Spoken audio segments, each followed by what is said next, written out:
Paradigms are rather like software programs that run us, if you like. Or another way of looking at it is maybe they're like a window in a building through which you look out onto the world. So your view of the world is dictated by that window through which you look. And another person might look through a different window, be seeing just what you're seeing, but they're seeing it differently because that's their window. And these paradigms majorly influence how we think and how we operate.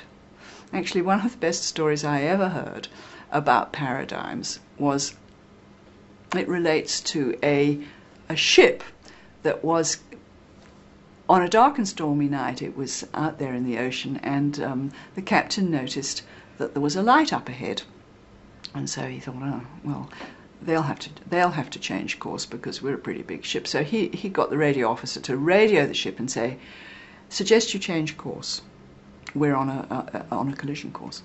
And the report came back, suggest you change course. And he went, oh, well. So then he sent another thing saying, I am a rear admiral and this is a battleship, so I suggest you change course. I'm senior. And the reply came back, I'm a lighthouse, suggest you change course. So I think you could say that that captain had a very sudden paradigm shift, because his original paradigm was that he was in charge. There was a small boat out there, but in fact it wasn't a boat at all, it was a lighthouse, and so he had a very rapid change in his paradigm. There's a particular paradigm that I'd like to talk about, which relates to the work that I do. Now, as I've said before, I work with elderly people and I care for them in their homes, and there is a paradigm that I was aware of, and some of the other carers actually seem to be aware of also, that families should be looking after these people. Now, I was also aware of that paradigm in my own personal life when my mother needed someone to look after her, and being the eldest daughter in the family, it seemed that that was my role.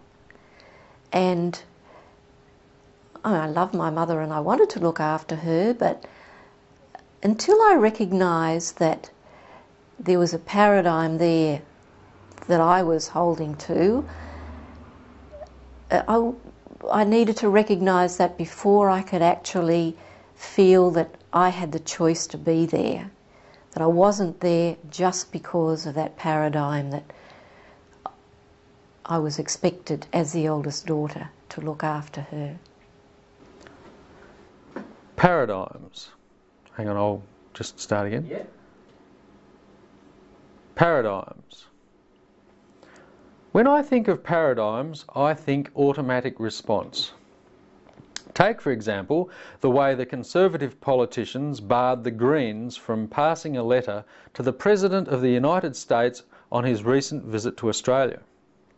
The Greens have a paradigm of proactivity as an automatic response, and Conservative government has traditional methods of dealing with situations, also an automatic response. I think we all recognise the paradigms before us. The trick is to uncover and examine our own personal automatic responses and simply to be aware of the way we use them.